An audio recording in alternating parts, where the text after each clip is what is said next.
하나님의 말씀은 마가복음 1장 6절부터 34절까지 54쪽입니다.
이게 이스라엘을 입체적으로 보여주는데요.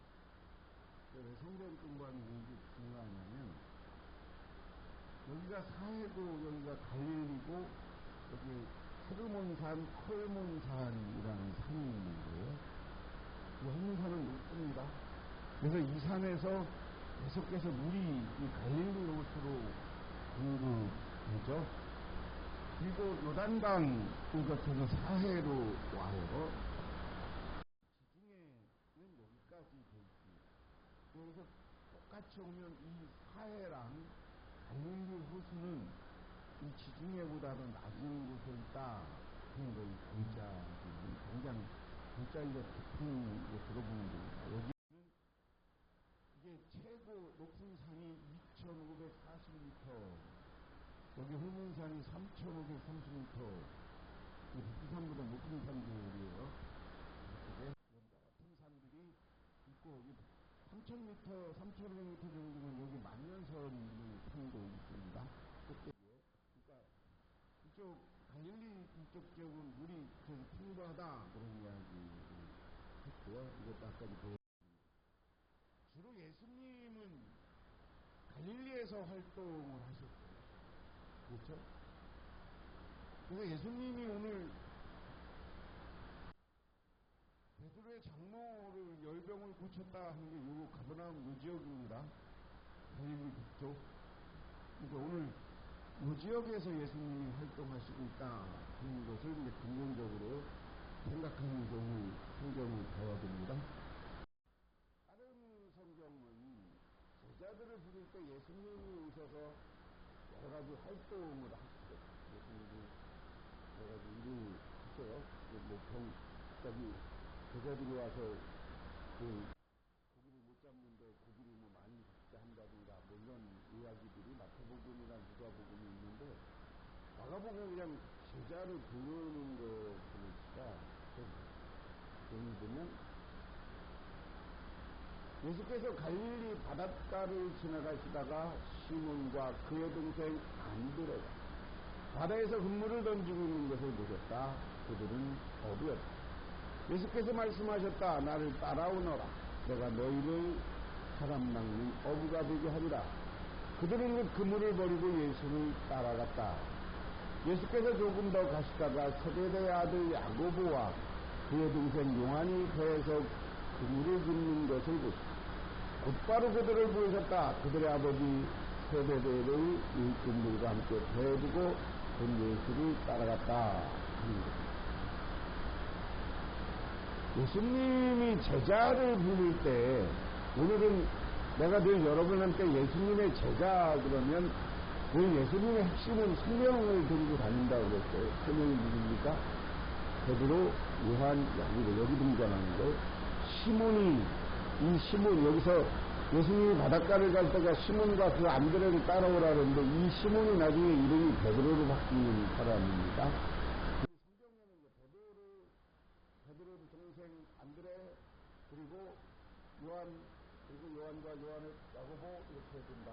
그래서 늘 예수님의 제자 그룹은 핵심에 여기 예수님이 계시면 베드로 여기는 시몬입니다. 그리고 요한, 야고보. 여기 아버지는 세베대고요. 그 베드로 동생 안드레가 있는 거죠. 그리고 나중에 이게 제자들을 더 불러서 뭐를 하느냐? 여기 보면 12제자가 있습니다. 그 다음에 12제자 다음에 내가 지난번에 설명했어요.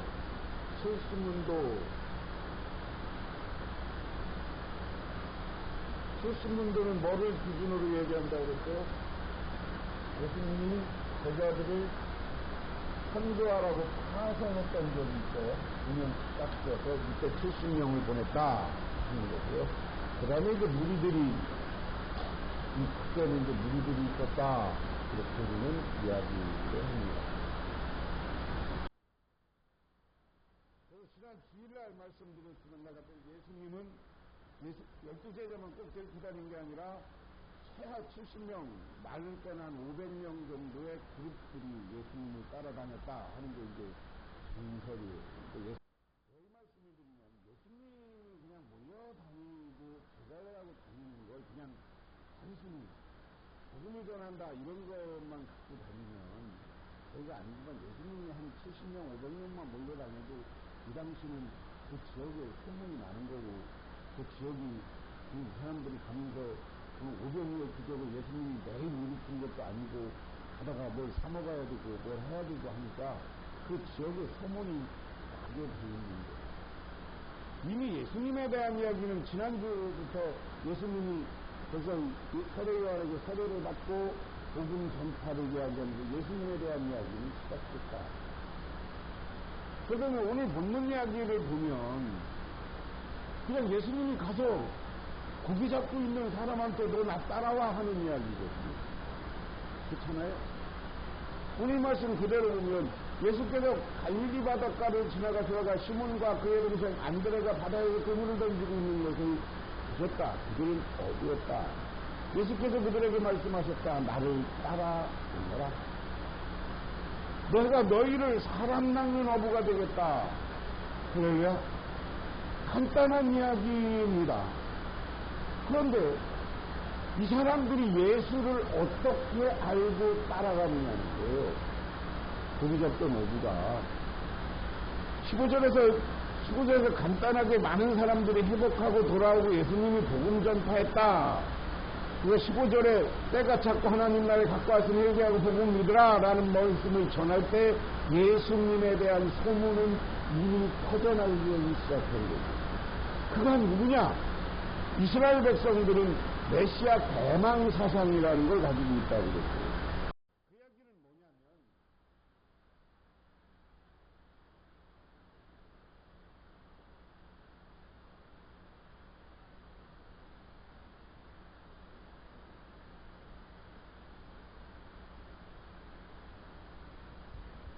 이스라엘 역사가 크게 보면 어떻게 되는 거예요?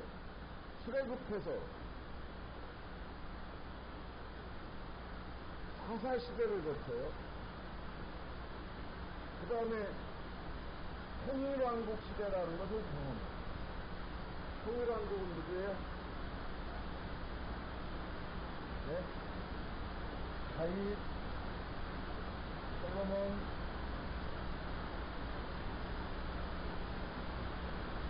사울왕국 찾아야 돼. 이때부터 분열왕국 그럽니다. 우리는 북남 그쪽은 제대로 된 왕이 하나도 없었어요.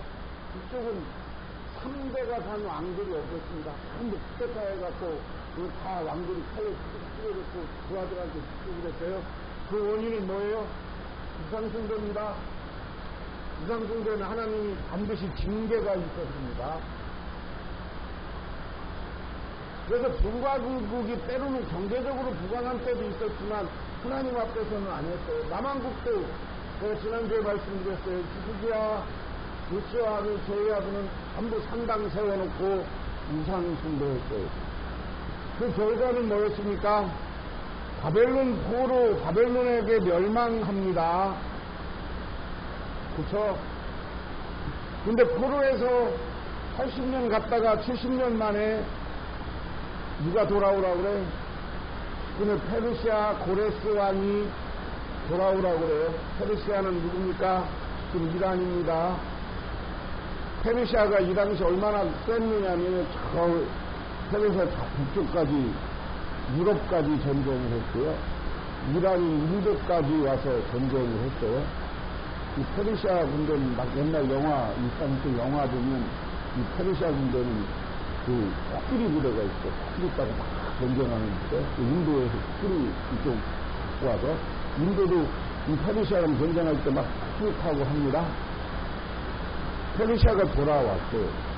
그런데 페르시아가 돌아왔는데 이스라엘이 완전한 나라의 회복을 했습니까? 안 했습니까? 바벨론 포로에 멸망한 다음에 돌아오긴 했지만 다 어떤 나라, 이 페르시아의 속국이 되는 거고, 그냥 이 페르시아 정책상 바벨론은 어느 나라를 정복하면 그 나라를 다 때려 부셔요. 그리고 그 나라의 상류층을 전부 포로로 데리고 와요. 그래서 아주 잔혹하게 부려먹어요. 남한국 유다의 히스기야 왕은 유난히 빼졌어요. 그래갖고 2천 몇 명의 귀족들을 전부 그냥 채찍으로 때려가면서 여기다 발에다가 손에다가는 수가 비슷한 거 발에다가는 그 새고랑이 쳐고 여기 온 거예요. 근데 결정적인 실수가 뭔지 아세요? 지난주에 얘기했던 히스기야 왕이 15년 동안 병 걸렸다고 15년 더 살았잖아. 그러니까 바벨론 왕이 한 번 와요. 그 당시에 바벨론 왕이 와서, 야, 너 하나님이 살려줬더니 병사가 어떠냐? 이렇게 가르쳐 주는데, 얘가 그냥 가만히 있어야 되는데, 옛날 솔로몬 때 내려왔던 왕 중에 황금, 그리고 하나님 성전에 법궤부터 황금으로 되어 있는 걸 다 보여주고 잘하는 거예요. 그래서 바벨론의 느부갓네살 왕이 쫓아와서 나중에 이스라엘을 멸망시킬 때 그걸 빼앗아가. 바벨론으로 빼앗아. 그래서 이 사람은 교만하지 말아야 되고 늘 하나님 앞에 겸손해야 되는 건데, 그래서 페르시아에 돌아오긴 왔지만 나라 회복이 안 됐어요. 그래갖고 이때부터 우리는 뭐냐면 신구약 중간기, 이렇게 신구약 중간기라고 해서 역사 기록이 없는 시기 그럽니다. 말라기를 뜻으로, 성경에도 말라기를 뜻으로 400년간 성경 기록이 없어. 이스라엘이 어떻게 살았는지도 몰라.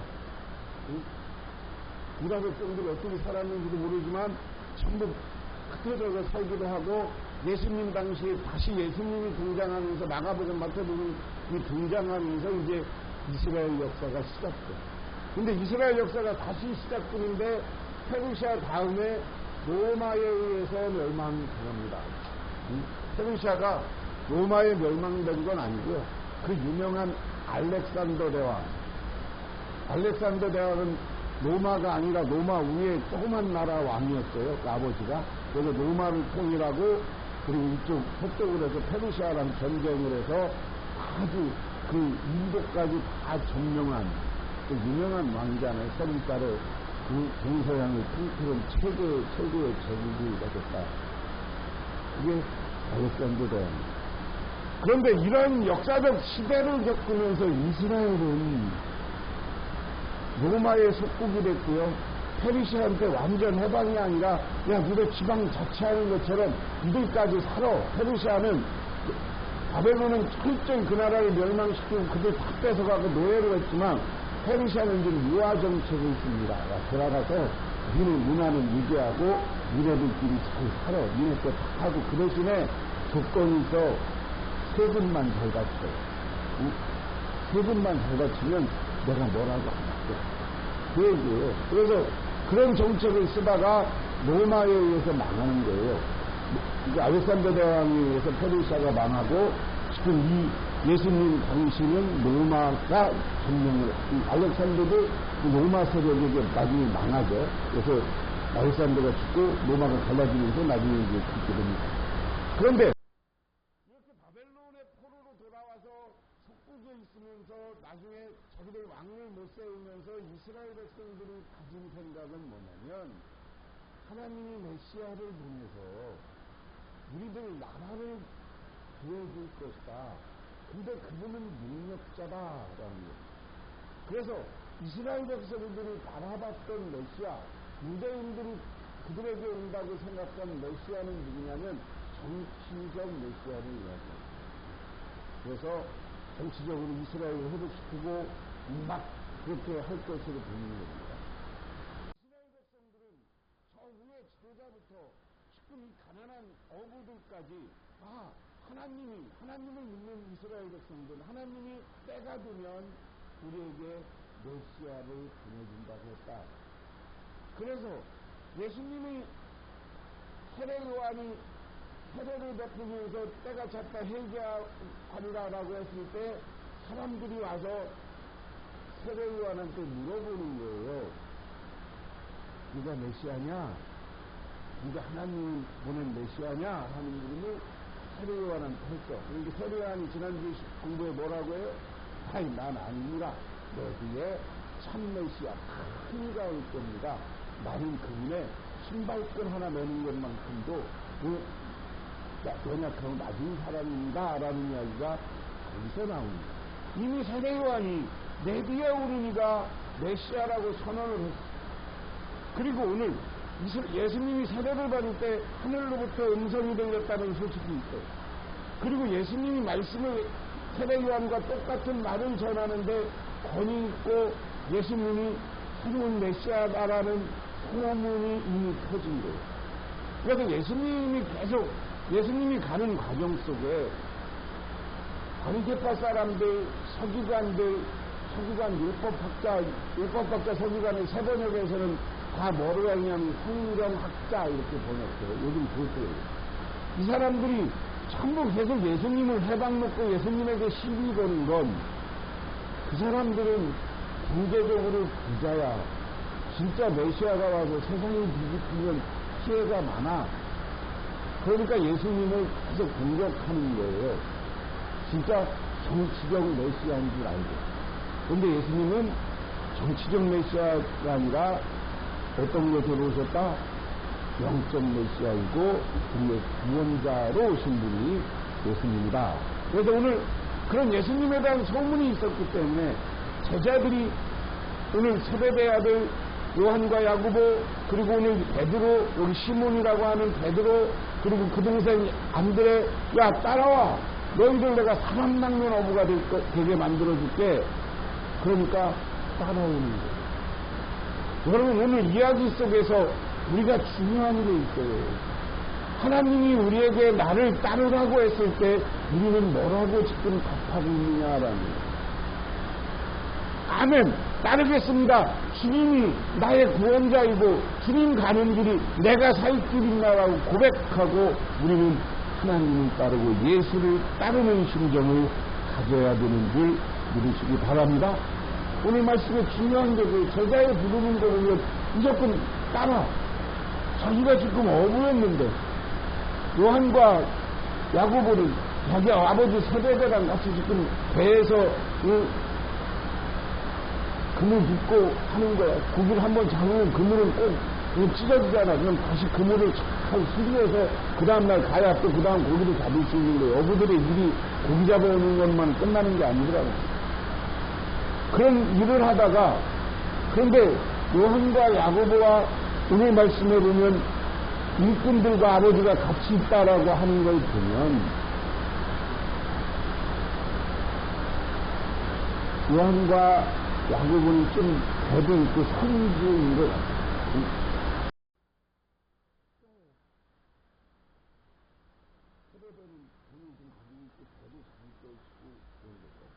근데 제가 여러 번 말씀드렸지만 가장 큰 배는 아니에요. 갈릴리에서 고기 잡는 게 예선을 잡은 게 평평선은 아니고 나를 붓는 걸로 하는데 한국인가 잡으니까 두 명 타는데 한 명 타는데 같은 고기를 잡아가는 갈릴리에서. 갈릴리에서 주로 잡히는 어종이 뭔지는 알죠?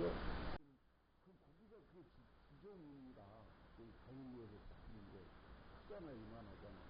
주로 잡아서 우리나라 유로 큰 거만한 거죠. 고기가. 그거 잡아서 이제 나누는 거죠. 그래서 지난주에 얘기한 것처럼 153마리 잡았는 것도 조금만 배가 나한테 딱 정도에 딱 그물이 쓰고 딱 그런 겁니다.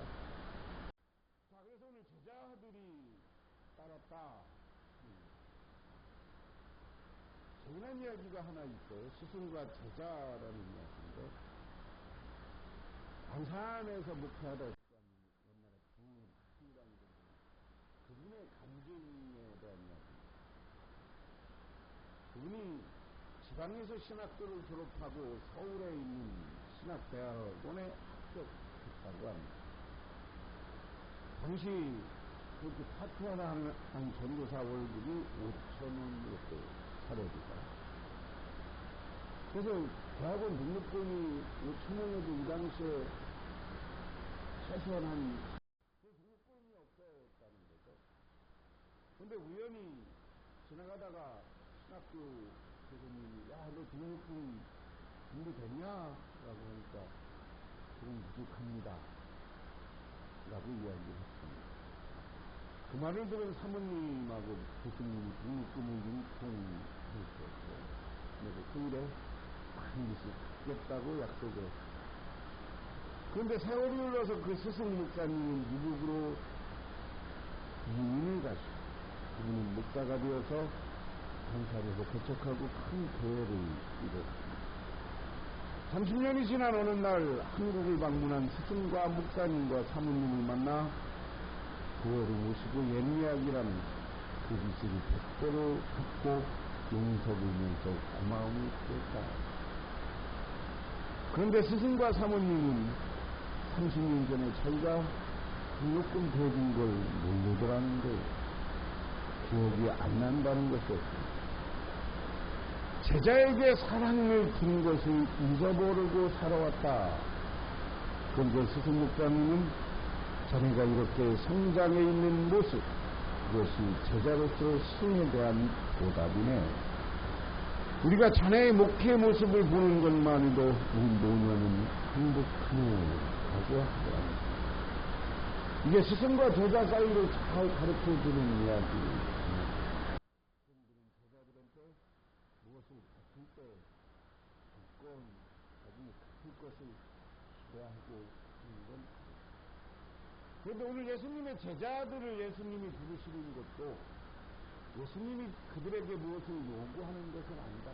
근데 그들이 하나님의 뜻대로 살아서 하나님에게 은혜 받는 사람이 되기를 원하는 것이다. 그 다음에 오늘 말씀해 보면, 그 다음에 보면 21절부터 보면 안식일에 가르치고 20일 쫓아내셨다. 그들은 가버나움으로 들어갔다. 예수께서 안식일에 곧 회당에 들어가셔서 가르치셨는데 사람들은 그의 가르침에 놀랐다. 예수께서 율법 학자들과 달리 권위 있게 가르치셨기 때문이다. 제가 여러분한테 여러 번 설명했어요. 이스라엘은 중앙에는 예루살렘 성전이 있는 겁니다. 솔로몬이 성전을 짓기 전에는 실로에 이스라엘 백성들이 가지고 있던 덮개가 있던 성막을 모셔놓고 있었어요. 그래서 사무엘은 그쪽 가서 여기 성막에서 거주한 거예요. 성전이 아니라. 사무엘은 성전 때가 아니에요. 성전 시대가. 그래서 중앙에는 성막이 있었고 각 지역에는 뭐가 있었냐면 회당이 있었다. 내가 지난주에도 그 설명을 했어요. 성전은 이스라엘 백성들이 4대 절기가 있습니다. 그리고 얘기하면 동양 얘기하면 수막절, 그리고 수칠절, 또 하나는 대속절. 특별히 이스라엘 백성들이 이 대속절에는 예루살렘 성전에 올라가서 꼭 뭐를 갖고 자기들이 가지고 있는 양소,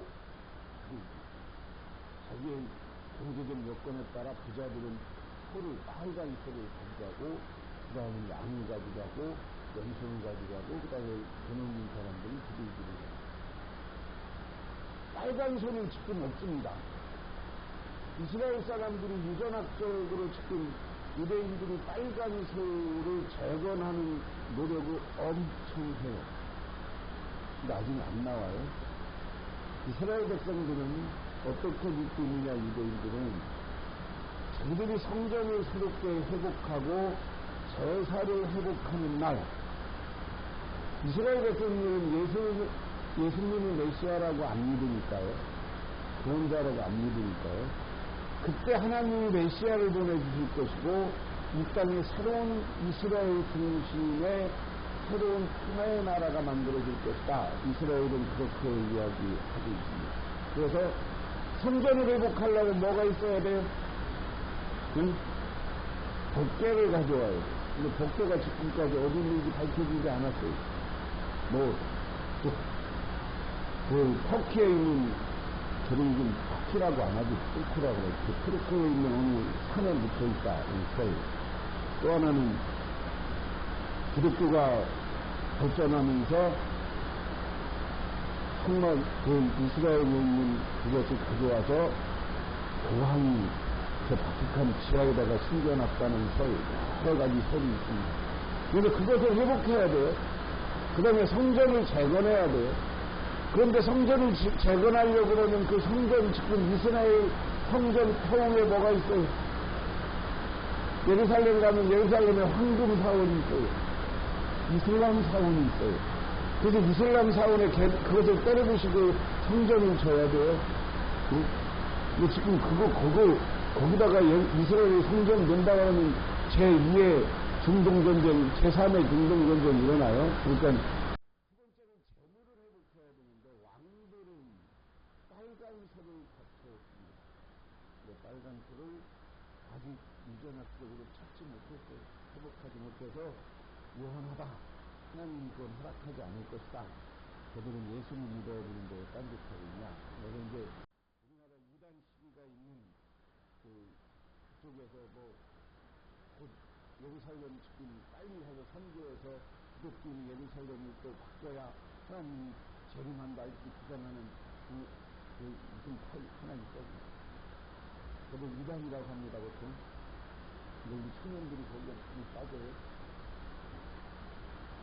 자, 그런 것이 있는데 오늘 안식일에 가서 제자들을 불러서 그 다음에 성전이 그렇게 있는 거고 각 마을마다 회당이 있다고 그래요. 회당은 무슨 길은 오늘날 얘기하면 학교기는, 그리고 오늘날 얘기하면 교회학교. 우리는 사실은 성전 이렇게 부르면 안 돼. 여기가 회당이 맞아. 회당이 맞아. 회당이 부르는지 성전은 예루살렘 개념으로 하면 예루살렘에만 있는 거예요. 그런데 오늘 말씀은 그 얘기예요. 갔는데 회당에 들어가서 예수님이 사람들이 그의 가르침에 놀랐다. 예수께서 율법 학자들과 달리 권위 있게 가르치셨다. 그러냐? 권위는, 말씀의 권위는 어디서 나오는 거냐면 많은 연구학자들, 여기 율법학자라고 하는 사람들이 오늘날로 얘기하면 제가 여러 번 얘기했어요. 다른 데는 이 율법학자를 서기경에는 서기관이라고 번역했어요. 근데 새 번역에는 계속 율법학자 이렇게 번역을 했습니다. 그 이유는 뭐냐면 오늘날 얘기하면 율법 연구하고 이스라엘 구약 인양의 모세 오경부터 구약 연구하고 그걸 해석해내는 신학교 교수들 수준이라는 거예요. 성경은 무지하게 잘 알아. 그런데 많이 아는 게 중요한 게 아니라 핵심은 뭐냐? 그것이 하나님의 말씀으로 우리들에게 전달되는 게 중요해요. 그것은 오늘 하나님이 영적으로 세운 목회자들을 위해서 재해석돼야 되는 거예요. 오늘날 제가 몇 개예요. 율법학자들이 성경을 많이 알아서 가르치는데 그냥 이건 이렇게 잘 가르쳐. 그런데 예수님이 와서 말씀을 가르치는데 율법학자들보다 가르치는 것보다 권위가 있다. 똑같은 이야기지만 같은 교수들이 뭐를 가르쳐도 참 어떤 교수들은 권위 있어 보인다. 목사님들도 마찬가지예요. 권위 있어 보이고 능력 있는 말씀이 있어요. 예수님은 성령이 함께하니까 예수님이 하는 말씀은 예수님이 전하는 게 아니라 하나님이 전하는 것과 같으니까 받아들여지는 이에게는 아멘이 되는 거고 권위 있는 말씀이 되는 줄 믿으시기 바랍니다. 그래서 저는 늘 기도해요. 하나님, 내가 설교하는데 이 성경을 그냥 그대로 가르치고 하는 것보다 정말 말씀에 하나님의 권위가 있게 해달라고 설교할 때마다 성령 충만하게 해달라고. 옛날에 제사가 성령의 인도로 상주하게 해달라고 기도해야 되는 거예요. 믿으십니까? 말씀이 전달돼요. 예수님이 말씀을 전하는데 정말 권위 있어. 그 다음에 무슨 일이냐? 그때 해당에 악한 귀신 들린 사람이 하나 있었는데 그가 큰 소리로 이렇게 말했다. 나사렛 사람 예수님, 왜 우리를 간섭하려 하십니까? 우리를 없애려고 오셨습니까? 나는 당신이 누구인지 압니다. 하나님께서 보내신 거룩한 분입니다. 그런데 그 해당에 예수님이 가르치는데 귀신 들린 사람이 하나 온 거야. 근데 귀신이 예수님을 알아봐. 당신은 거룩한 분입니다. 하나님의 아들입니다. 메시아입니다. 라는 것을 누가? 귀신이 얘기해요. 오늘 이것처럼 예수님이 악한 귀신이 예수님이 말씀을 가르치는 것도 권위 있었지만 그 사람이 귀신이 예수를 알아봐요. 예수님이 누구라는 거예요? 당신은 하나님이 보낸 거룩한 분이다. 우리가 믿는 예수님은 하나님의 아들이고 거룩한 분이고 우리를 구원하는 메시아인 것을 믿으시기 바랍니다. 그렇기 때문에 우리는 예수 믿고 사는 거예요. 그 다음에 보니까 예수께서 그를 꾸짖어 입을 다물고 사람에게서 나가라. 그러자 악한 귀신이 그들에게 경련을 일으켜놓고 큰 소리를 지르며 떠나. 할렐루야. 귀신을 쫓아내는 예수님. 여러분 마음속에 근심 걱정이 있고 여러분의 각정에 여러 가지 어려움이 있으면 오늘 전능하신 하나님, 성령 충만하신 하나님, 하나님의 아들인 예수님이 다 떠나게 하고 여러분을 지켜주시고 보호해 주시는 줄 믿으시기 바랍니다. 그 다음에 사람들이 모두 놀라서 어찌 된 일이냐. 권위 있는 새로운 가르침이다. 그가 악한 귀신들에게 명하시니 그들도 복종하는구나 하면서 서로 불렀다. 그리하여 예수의 소문이 곧 갈릴리 주위의 온 지역에 불을 퍼졌다 하는 이야기고요. 오늘 그 다음에 시몬의 장모와 여러 군자를 붙였다. 그들은 해당에서 나와서 곧바로 야고보와 요한과 함께 시몬과 안드레 집으로 갔다. 시몬이 누구라고요? 이게 시몬과 안드레는 그럼 어떤 관계? 형제 관계. 그러니까 시몬과 여기도 보면 야고보 요한과 제자들이 많지 않아 4명뿐이야. 그렇죠? 마침 시몬의 장모가 열병으로 누워 있었는데 사람들은 그 사정을 예수께 말씀하셨다. 예수께서 그 여자에게 다가가서 손을 잡아 일으키시니 열병이 떠나고 그 여자는 그들의 시중을 들었다. 할렐루야. 할렐루야. 오늘 두 가지예요. 귀신을 물리치는 예수님. 하나님은 자기가 말씀을 먼저 제자들을 부르고 말씀을 가르치는데 그 말씀이 권위 있었고 그 말씀을 듣고 있는 귀신이 알아보고 귀신을 사람에게서 떠나게 하는 능력을 보여주었고, 병들어 있는 시몬을 내 장모를 병이 고치는 역사가 나타나는 줄 믿으시기 바랍니다. 예수를 따르는 사람들, 예수님에게 이러한 능력이 있는 것처럼 예수님은 우리에게도 그런 능력을 주셨는 줄 믿으시기 바랍니다.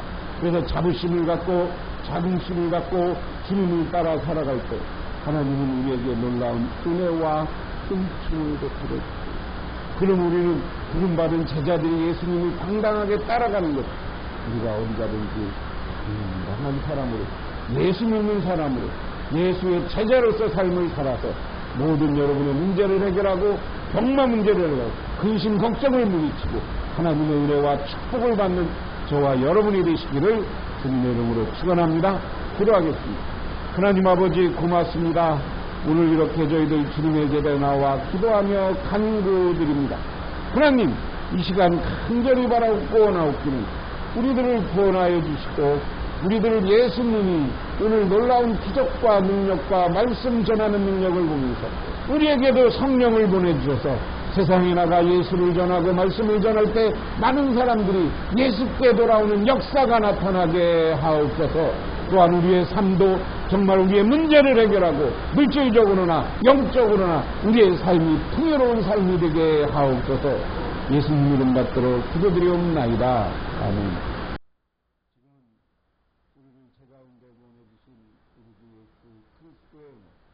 우리들을 창조하신 성부 하나님의 사랑하심, 우리 삶 가운데 찾아와서 우리 끌어가시는 성령님의 인도하심, 오늘 주님께 나와 기도하고 정말 예수님의 권위 있는 말씀, 또한 예수님을 따르는 자들이 체험한 귀신을 몰아라 병이 고쳐지는 역사가 나타날 것을 소망하고 들어가는 우리 할렐루야 학교 모든 성도님들과 교가족이 이 영혼들과 함께하고 충만을 간절히 축원합니다.